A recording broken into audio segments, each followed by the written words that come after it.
आप बताइए, एक कमरे के अंदर 80 मतदाता कैसे रह सकते हैं कि एसआईआर के तहत केवल लोगों का वोट काटेंगे आप। पत्नी मर गई वो 15 साल पहले, अब वो जब वहां पहुंचता तो मालूम पड़ा पत्नी वोट डाल गई। आप बेरहमी से बगैर विचार किए हुए आप उनको संविधान के पैरे से बाहर कर दिया। प्राइवेट में लोग रखे जा रहे हैं, सरकारी के अलावा, संविधान के सिस्टम के अलावा वो नहीं रखा जा रहा है। लोग कोरम पूरा कर रहे हैं।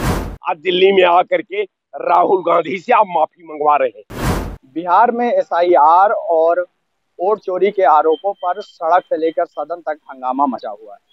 वहीं इलेक्शन कमीशन ने इसको लेकर प्रेस वार्ता की, जिसमें बताया कि जो अगर आरोप जो लगाए जा रहे हैं वो गलत है, अगर आरोप सही है तो इस पर विपक्ष को हल्फनामा देना चाहिए या देश से माफी मांगनी चाहिए। अब इस पर लखनऊ की जनता की क्या राय है, लखनऊ की जनता क्या सोचती है, यहाँ लखनऊ की जनता मुझसे बात करेंगे। निर्वाचन आयोग ने प्रेस वार्ता की, बताया कि जो आरोप है वो गलत है, अगर सही है तो हल्फनामा दीजिए वरना देश से माफी मांगिए। आप कैसे देखते हैं? अब देखिए, ये विडंबना है ना साहब, जिसने आरोप लगाया वो डाटा आपको दिया, आप एक सक्षम आपका विभाग है जो जो पूरे प्रजातांत्रिक व्यवस्था में इलेक्शन का जिम्मा आपके पास है। इलेक्शन में हो सकता है कि आपका सिस्टम ने, आपका बीएलओ ने, आपके अधिकारियों ने जो त्रुटियां हैं वो त्रुटियां नहीं देख पाए होंगे। माना जा सकता है कि भाई हर चीज हर लोग नहीं जान सकते। अगर किसी ने आपकी कमियों को आपके सामने रखा है और वो ये कह रहा है कि आपको इसका जांच करानी चाहिए,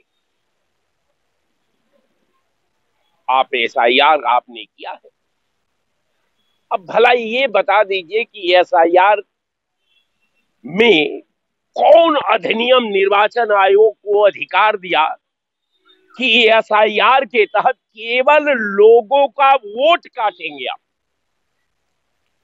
65 लाख लोगों को निर्वाचन नियमावली की अधिनियम को धत्ता बताते हुए आपने स्वस्थ लोकतंत्र प्रजा जो तंत्र है, जो डेमोक्रेसी है, जो डेमोक्रेसी के भविष्य लिखने वाले लोगों को आप बेरहमी से बगैर विचार किए हुए आप उनको संविधान के पैरे से बाहर कर दिया कि आप वोट नहीं दे सकते।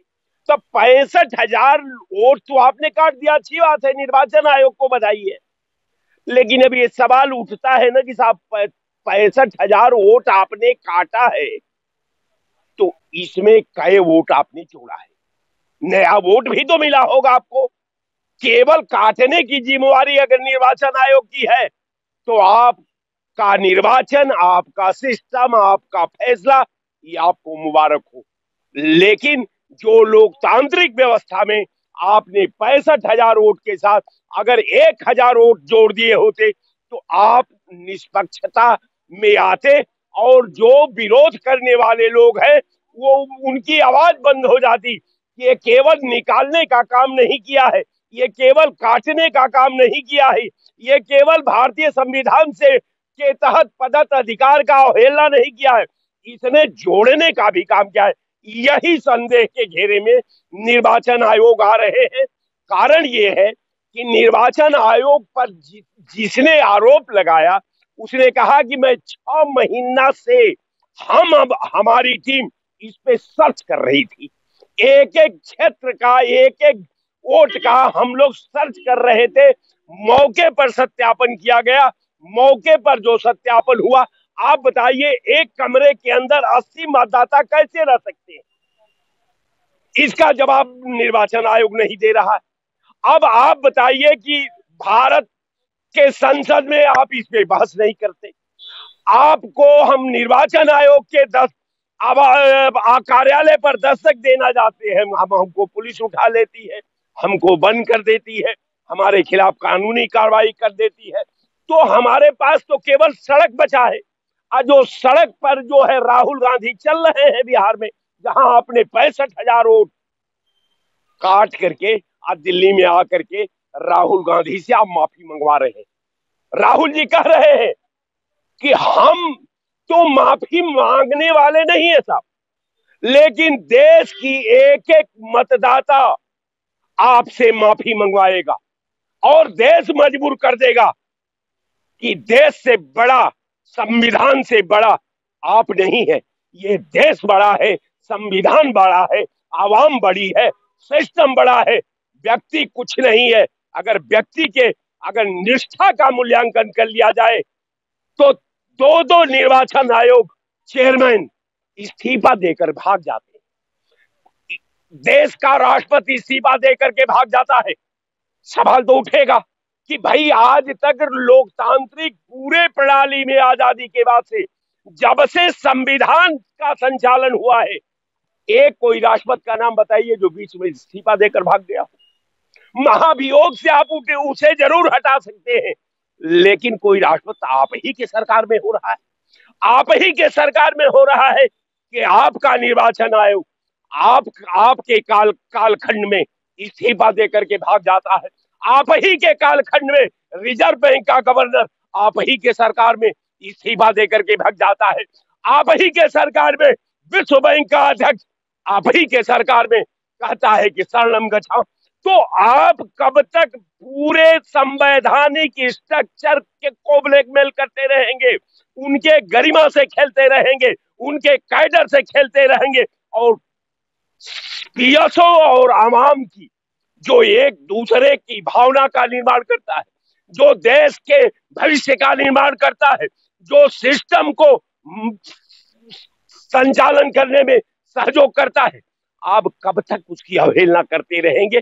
ये सवाल है और निश्चित सवाल है कि 65 लाख लोग निर्वाचन आयोग से एक एक जो मतदाता जिसको आपने भारतीय संविधान में पदत अधिकार से वंचित किया है, वो एक एक लोग आपसे हिसाब मांगेंगे, आपसे एफिडेविट मांगेंगे और आपको एफिडेविट देना पड़ेगा। जय हिंद। आप कैसे देखते हैं, जो कि इलेक्शन कमीशन तो कह रहा है कि आरोप अगर सही है तो हल्फनामा दीजिए, आपकी क्या राय इस पर, क्या लगता है? बिल्कुल, इलेक्शन कमीशन चाहे जिस समय का रहा हो, वो अपने हिसाब से काम करता है, एक स्वतंत्र एक एजेंसी है। इलेक्शन कमीशन है, सुप्रीम कोर्ट पे इस तरह अनर्गल आप झूठा आरोप लगा करके, वो तो कह रहा है भाई अगर आप सच्चे हैं तो आपको देना चाहिए हलफनामा। ऐसा नहीं है कि आप विपक्ष के नेता हैं या देश के नेता हैं तो आप आम जनता से लिया जाता है, आप चुनाव लड़ने जाते तो आपसे हलफनामा लिया जाता है, तो आप उसमें दीजिए जहाँ ये गड़बड़ी हुई है। जब आपको डर का है का, अगर ये गड़बड़ी हुई है तो आप उसका हलफनामा दे दीजिए और उस पर वो जांच करेगा जैसा होगा तैसा।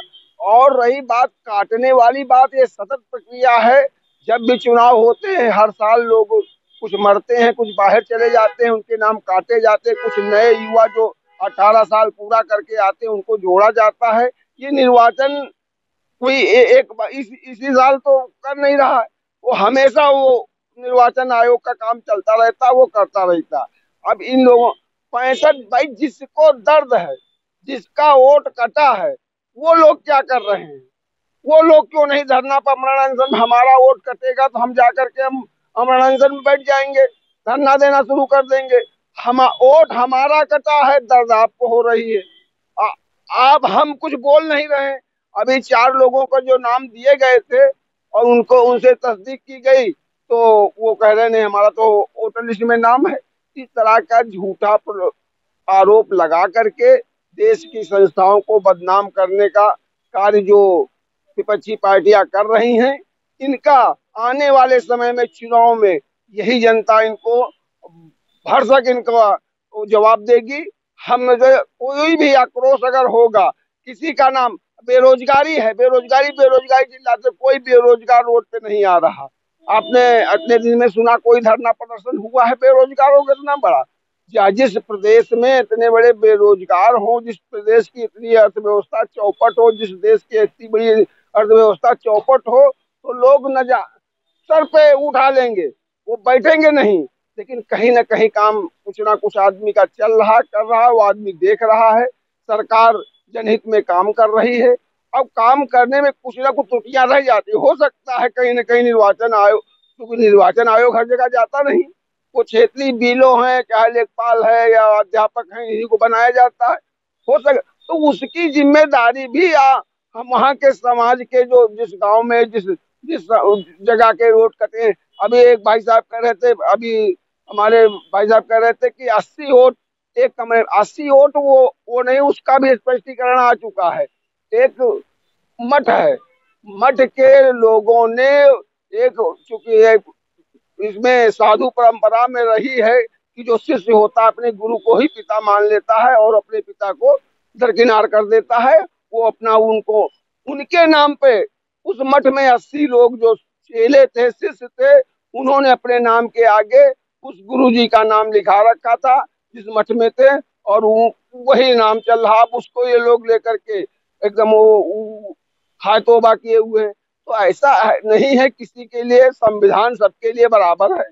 संविधान में सबको अपनी बात कहने का हक है और संविधान सम्मत ही कार्य हो रहा है।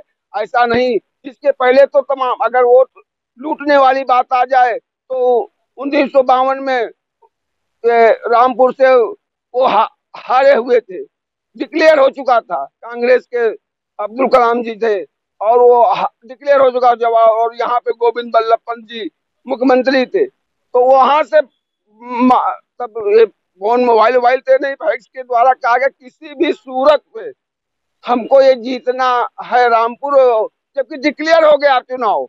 और उसके बाद फिर वो तब अलग अलग लोगों के बैलेट बॉक्स में अलग अलग प्रत्याशियों के वो पढ़ते थे, वोट पढ़ते थे। अब तो मानो एक ही में पढ़ते, तब उसको जाकर के उनको जिता दिया गया।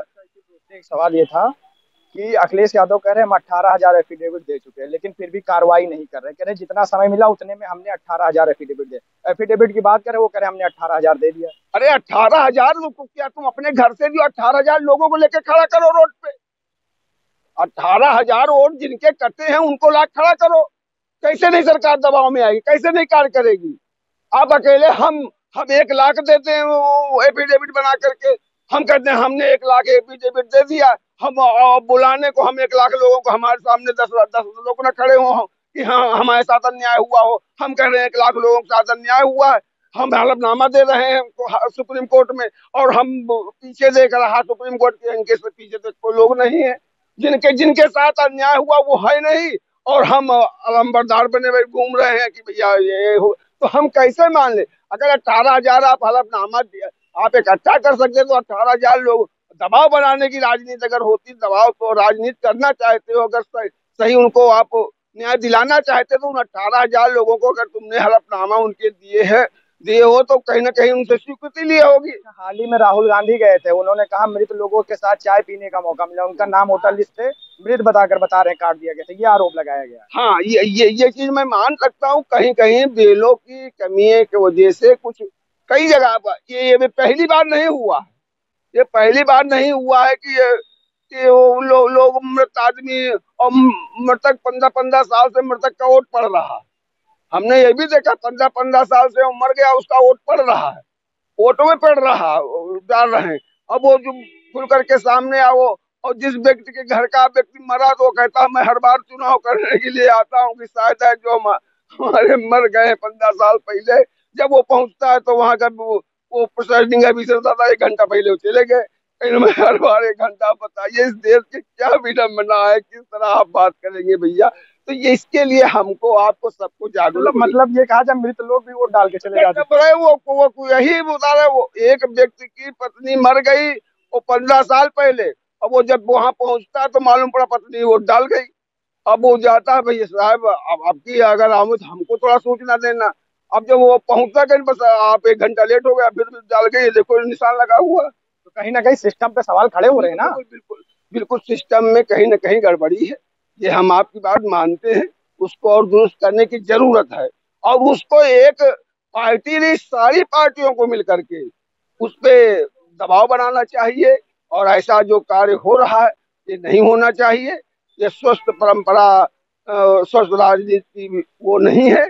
इसमें जरूर सारी पार्टियों का योगदान होना चाहिए। अगर कहीं गलत हो रहा है, अब उसको हल्ला उठा करके या किसी को बदनाम करके किसी का, अब भाई 65 लाख लोगों को बता रहे हो, क्या 65 लाख लोग वो सिर्फ भाजपा को वोट दे देंगे?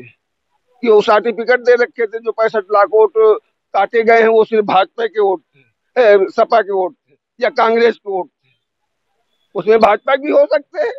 हम अगर कटवाने पे आएंगे, कोई जरूरी हमारे मन की बात तुम दौड़ जाओ। समझ आप ये कह रहे हैं कि क्या मतलब क्या पता वो मतलब कांग्रेस के या सपा के मतलब विपक्ष के वोट थे, हो सकता है भाजपा के वोट रहे हो जो कटे हो। देखिए, हमारे भाई भी हैं, भाजपा के मजे मजाक प्रवक्ता भी है। इन्होंने बहुत बारीकी से 2-3 बात आपके चैनल पर की, जिसको मैं गौरपूर्वक देख रहा था। पहला, इन्होंने ये कहा कि विपक्ष को एफिडेविट दे देना चाहिए। मेरा भाई भूल गया कि सत्ता पक्ष के अनुराग ठाकुर मंत्री हैं भारत सरकार में, उन्होंने आरोप लगाया था। तो जब राहुल गांधी ने आरोप लगाया, डॉक्यूमेंट दिया, तो निर्वाचन आयोग ने कहा कि राहुल गांधी देश से माफी मांगे। अगर एफिडेविट नहीं देंगे तो इनका सारा आरोप पत्र को निरस्त माना जाएगा।